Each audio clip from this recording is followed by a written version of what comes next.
శుభకార్యాలకు పూజార్ల కోసం వెతుకుతున్నారా? పూజారీస్.com లో అతి తక్కువ ధరలకే పూజార్లను ముందే బుక్ చేసుకోండి. వెంటనే కాల్ చేయండి. ఓం శ్రీ గురుభ్యో నమః. శ్రీ మహాగణాధిపతయ నమః. శ్రీమాత్రే నమః. కర్కటే పూర్వఫల్గుణ్యాం తులసీకాననోద్భవాం పాండ్యే విశ్వంభరాం గోదాం వందే శ్రీరంగనాయకీం. నీళాతుంగస్తనగిరితటీ సుప్తముద్బోధ్య కృష్ణం పారార్జం స్వం శృతిశతశిరసిద్ధమధ్యాపయంతి స్వోచ్ఛిష్టాయాం సృజినిగళితం యా బలాత్కృత్య భుంక్తే గోదా తస్యై నమ ఇదమిదం భూయ ఏవాస్తు భూయః. శ్రీ భూనీలా సమేత గోదా రంగనాథ స్వామినే నమః.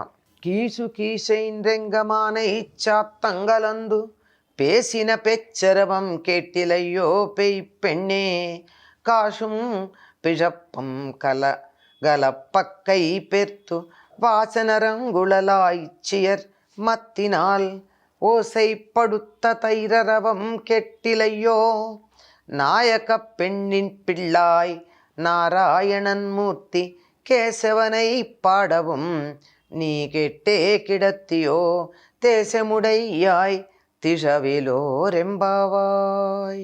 ఏమంటున్నారు? గోదాదేవి 7వ నాడు మరొక గోపికని నిద్రలేపుతూ ఉంది. ఈవిడ లక్షణం వేరు.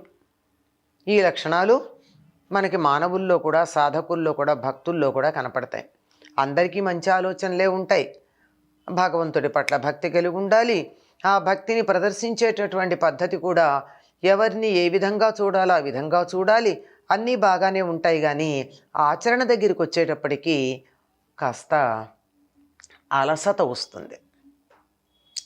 రేపటి నుంచి చూద్దాంలే, కొంచెం సేపు ఆగి చేద్దాంలే అనేటటువంటి అలసత వస్తుంది. అందుకని వాళ్ళందరినీ నిద్రలేపుతూ ఉంది.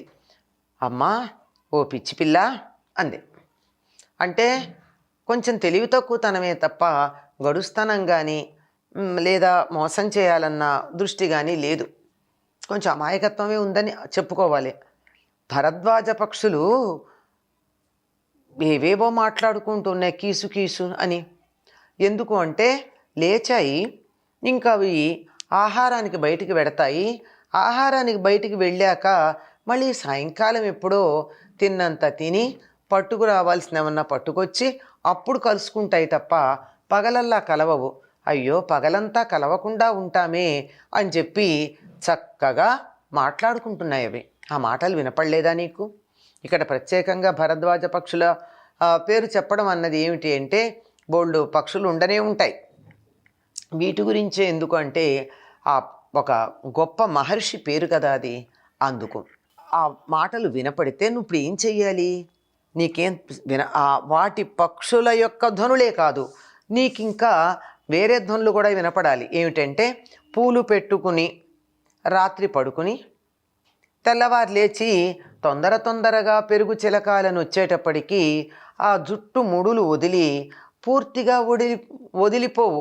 ఎందుకంటే పూలదండలు పెట్టుకున్నారు గనక ఆ పూలదండలు, జడ, అల్లికలు, ముడి ఇవన్నీ ఒకదాంతో ఒకటి పెనవేసుకుని అలా జారిపడుతూ చెదిరిపడుతూ ఆ సగం ముడి వదులుతుంది, సగం ముడి పెట్టుకున్న పూలదండ వల్ల కట్టుబడే ఉంటుంది.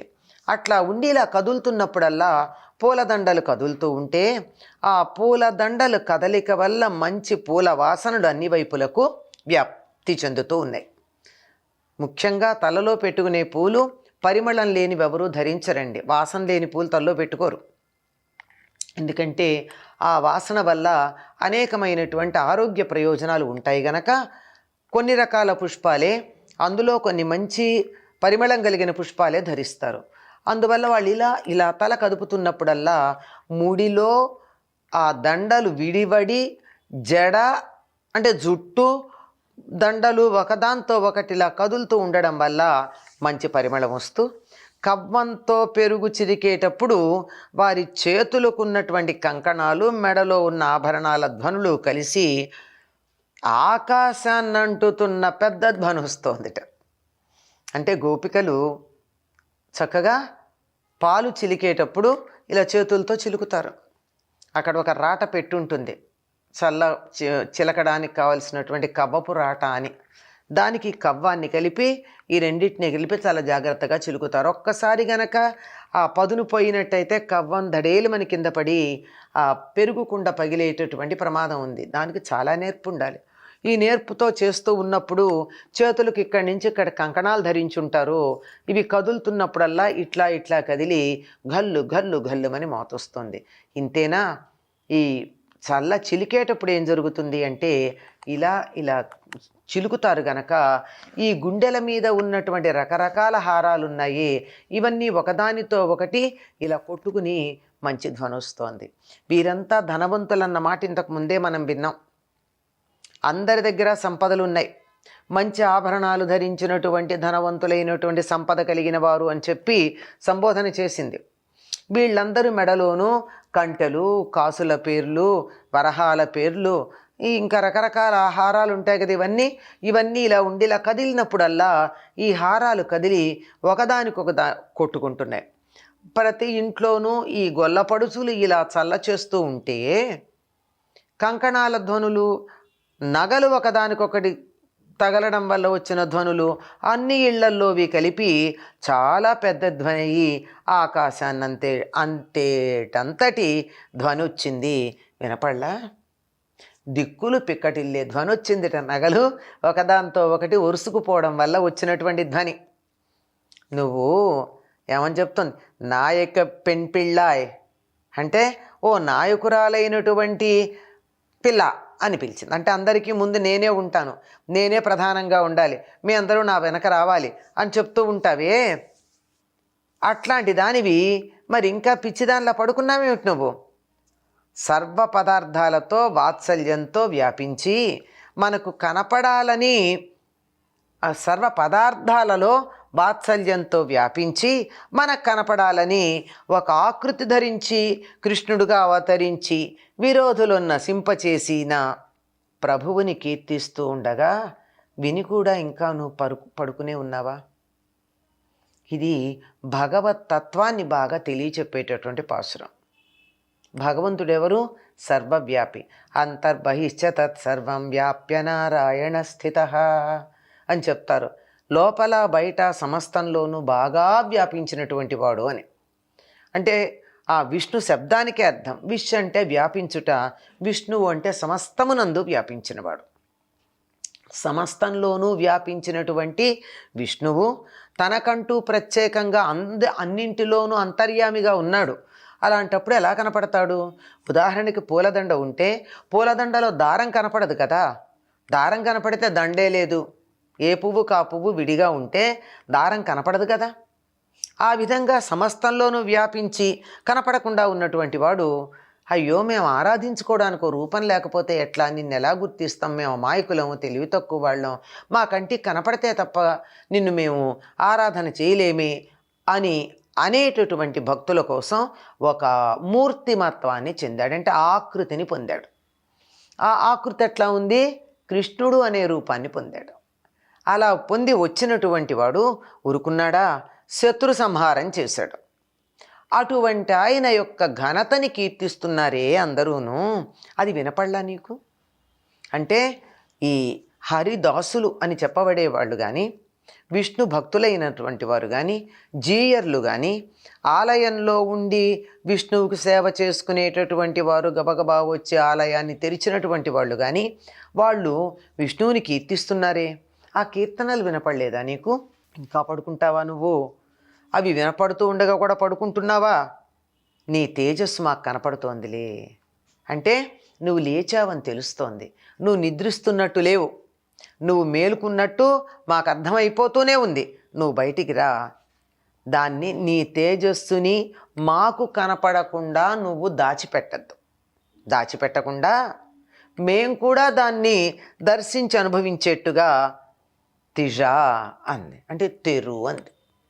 ఇదే తెలుగులో మనకి తెరు అని, తలుపు తెరు అన్న చోట బండీరా రాస్తాం.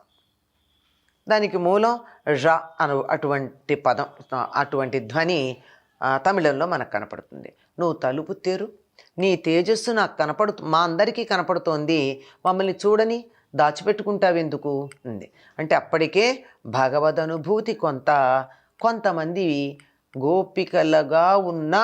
గోపికలుగా భావన చేయబడుతూ ఉన్నటువంటి గోదాదేవి చెల్లలో భాషించిందనమాట. అందుకని దాన్ని మాకు కనపడేటట్టు చెయ్యమంది. ఇక్కడ తెరు అన్నటువంటి మాట రెండు అర్థాల్లో మనం తెలుసుకోవాలి. ఒకటి భౌతికంగా తలుపు తెరు అని చెప్పడం, మరొక్కటి నువ్వు మాకు కనపడకుండా నీ అంతరంగానికి తెర వేసి ఉన్నావు, కప్పేసుకున్నావు. ప్రతి మనిషిలోనూ కూడా, నిజం చెప్పాలంటే ప్రతి జీవిలో కూడా భగవతత్వం ఉంది. మిగిలిన జీవుల కన్నా కాస్త ప్రస్ఫుటంగా కనపడేది మానవుల్లో. అటువంటి దాన్ని అహంకార మమకారాది అనేకమైనటువంటి పొరలతో కప్పివేస్తాం. దాన్ని తొలగించడమే తెర తొలగింపు అంటారు. తెర తీయగరాదా అనేటటువంటి కీర్తన మనకి తెలుసు. తెర అంటే భౌతికంగా ఉండేటటువంటి బట్టతో చేసినటువంటి తెర కానీ, ఇక్కడ తెరు అంటే తలుపు తెరు అని కానీ కాక, లోపల ఉన్నటువంటి భగవత్ చైతన్యం అందరికీ వ్యక్తమయ్యేటట్టుగా, తనలో ఉన్నటువంటి దైవాంశ ప్రస్ఫుటంగా వెలువడేటట్టుగా అహంకార మమకారాది పొరలన్నీ తొలగించమని అర్థం. అలా తొలగించు, నువ్వు మాకు కనపడు, నీ దగ్గర అటువంటి వెలుగు ఉందన్న సంగతి మాకు తెలుస్తూనే ఉంది సుమా అని. ఇక్కడ ఈ పాసురాలన్నింటిలోనూ కూడా కృష్ణావతార ఘట్టాలన్నీ ఒక్కొక్కటిగా ప్రస్తుతించబడుతూ ఉన్నాయి.